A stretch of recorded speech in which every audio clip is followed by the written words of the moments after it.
السلام علیکم ورحمۃ اللہ وبرکاتہ۔ ناظرین، امید ہے آپ سب خیریت سے ہوں گے۔ اللہ تعالیٰ آپ سب کو خوش رکھے، اللہ تعالیٰ آپ سب کو سلامت رکھے۔ محترم ناظرین کرام، جیسا کہ آپ حضرات جانتے ہیں کہ امسال ہم ہندوستانی لوگ 75واں یوم آزادی کا دن منانے جا رہے ہیں۔ 15 اگست یہ ہمارے لیے ایک یادگار دن ہے۔ یوم آزادی کا دن یہ ہمیں کس قدر محنت اور کوششوں اور قربانیوں کے بعد نصیب ہوا، جس کے لیے ہمارے بڑوں نے، ہمارے اسلاف نے، ہمارے بزرگوں نے بڑی جد و جہد اور بڑی کوششیں کی ہیں۔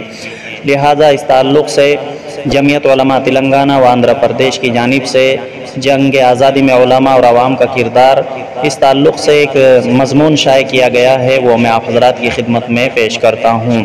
16ویں صدی میں انگریز تجارت کے بہانے سے ہندوستان آیا اور ایسٹ انڈیا کمپنی قائم کی، پھر آہستہ آہستہ اپنی شاطرانہ چال سے ہندوستان کو غلامی کی زنجیروں میں جکڑنا شروع کیا۔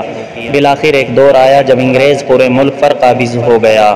اب اس نے ہندوستانیوں خصوصاً مسلمانوں پر ظلم و ستم کرنا شروع کر دیا۔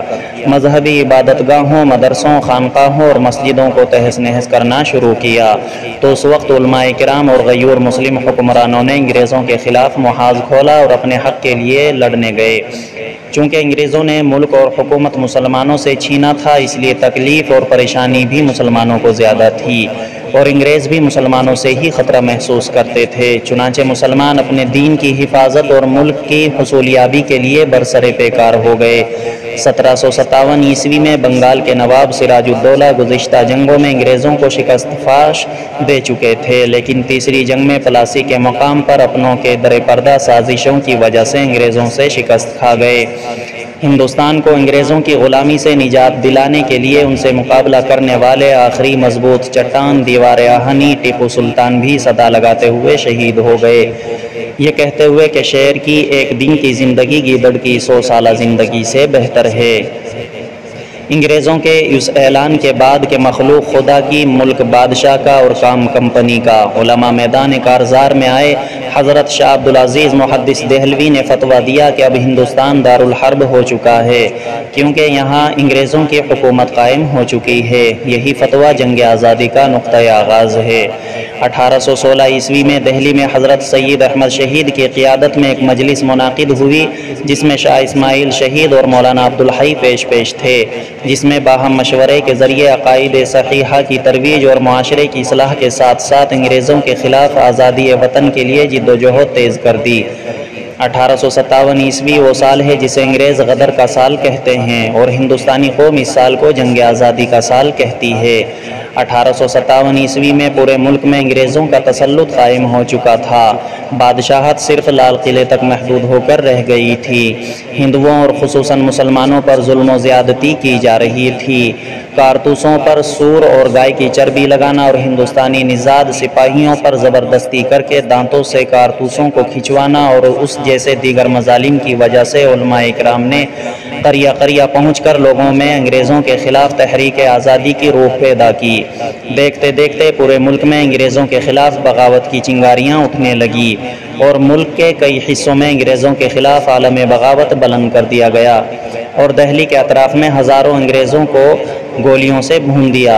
اس کے 2 ماہ بعد انگریزوں نے انتقاماً انقلابی فوج پر زبردست حملہ کر دیا اور ہزاروں جانبازوں کو بڑی بے دردی کے ساتھ قتل کر دیا۔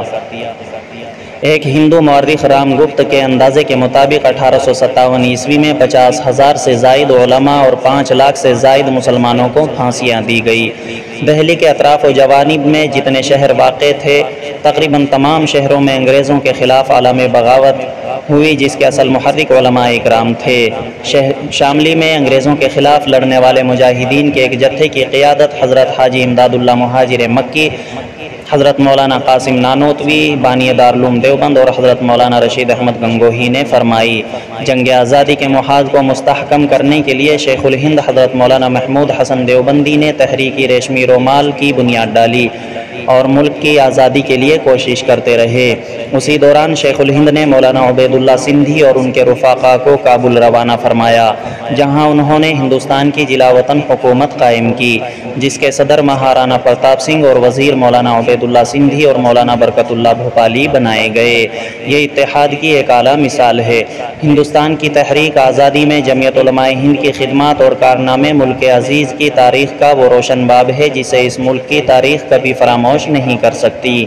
وطن عزیز کی خاطر علماء کرام نے جس بے خوفی و بے باکی اور بہادری کے ساتھ اپنی جد و جہد کا سلسلہ جاری رکھا، سرزمین ہند میں کسی تحریک کی طرف سے ایسی منظم مثال پیش نہیں کی جا سکتی ہے۔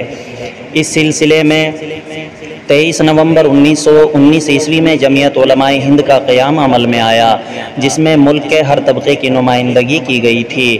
جمعیت علماء ہند کا قیام اس حال میں ہوا کہ اہل ہند کے روحانی پیشوا، جنگ آزادی کے رئیس المجاہدین شیخ الہند حضرت مولانا محمود حسن اور آپ کے شاگرد رشید شیخ الاسلام حضرت مولانا سید حسین احمد مدنی مالٹا کی جیل میں تھے۔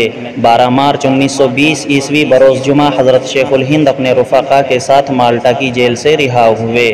جب شیخ الہند اپنے رفقا کے ساتھ مالٹا سے رہائی پا کر ممبئی کے ساحل پر پہنچے تو ہزاروں افراد نے آپ کا پرتپاک استقبال کیا۔ استقبال کرنے والوں میں مہاتما گاندھی، مولانا عبدالباری فرنگی محلی سمیت بڑے بڑے قائدین شامل تھے۔ اس موقع پر کرم چند موہن داس کو گاندھی جی کا لقب دیا گیا۔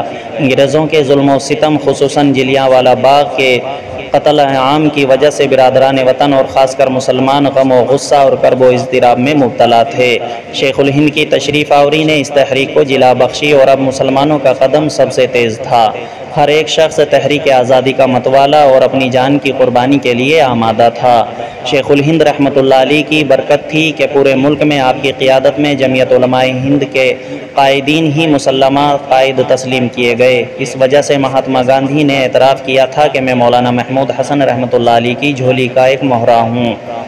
الغرض تاریخ آزادی ہند علماء اور مسلمانوں کے ساتھ اس طرح جڑی ہوئی ہے کہ اگر اس تاریخ کو علماء اور مسلمانوں سے الگ کر دیا جائے تو اس تاریخ میں کوئی روشنی باقی نہیں رہ جاتی۔ اس تحریک کو طاقت و قوت علماء اور مسلمانوں سے ہی ملی۔ یہ تاریخی حقائق ہیں کہ ہندوستان کو انگریزوں نے مسلمانوں سے چھینا تھا، مسلمان حاکم تھے۔ جنگ مسلمانوں سے ہوئی تھی، دہلی ہو یا بالا کوٹ، شامی ہو یا میرٹھ، پانی پت ہو یا میسور، جہاں بھی انگریزوں سے برسر پیکار تھے وہ علماء اور مسلمان ہی تھے۔ روز و روشن کی طرح یہ بات واضح ہو چکی ہے کہ علماء اکرام اور مسلمانوں کی ساری جد و جہد اس لیے تھی کہ انگریزوں کے قدم ہندوستان سے اکھڑ جائیں، چھوڑ کر وہ یہاں سے بھاگ جائیں۔ الحمدللہ اس میں اللہ تعالیٰ نے ان کی بے لوث قربانیوں کے نتیجے میں ملک کو انگریزوں کے پنجہ استبداد سے نجات دلائی۔ اس لیے کہا جاتا ہے کہ ہندوستان کی آزادی علماء کرام کی رہین منت ہے، اور انہی علماء کرام کی قائم کردہ جمعیت علماء ہند ہی ملک کی واحد جماعت تھی جس نے آزادی کے بعد تقسیم ملک کے موقع پر ملک کے بٹوارے کی شدت سے مخالفت کی تھی۔ تو ناظرین کرام، یہ وہ مضمون تھا جو جمعیت علماء تلنگانہ کی جانب سے شائع کیا گیا، جو آپ حضرات کی خدمت میں نے پیش کر دیا ہے۔ باقی اگر جمعیت کی جانب سے آگے کی قسط شائع ہوئی تو انشاءاللہ وہ بھی بہت جلد آپ کی خدمت میں پیش کر دی جائے گی۔ جب تک آپ حضرات سے گزارش ہے کہ آپ حضرات اس ویڈیو کو سنیں، اس مضمون کو سنیں اور اپنے بچوں کو، گھر میں بچوں کو، بڑوں کو اس چیز کے بارے میں بتائیں، ہمارے اسلاف، ہمارے بزرگوں کی قربانیوں کے بارے میں بتائیں، تاکہ وہ حضرات بھی اس چیز کو یاد رکھیں کہ اس ملک کو آزاد کرانے کے لیے ہمارے اسلاف نے، ہمارے بڑوں نے کس قدر کوششیں اور قربانیاں پیش کی ہیں۔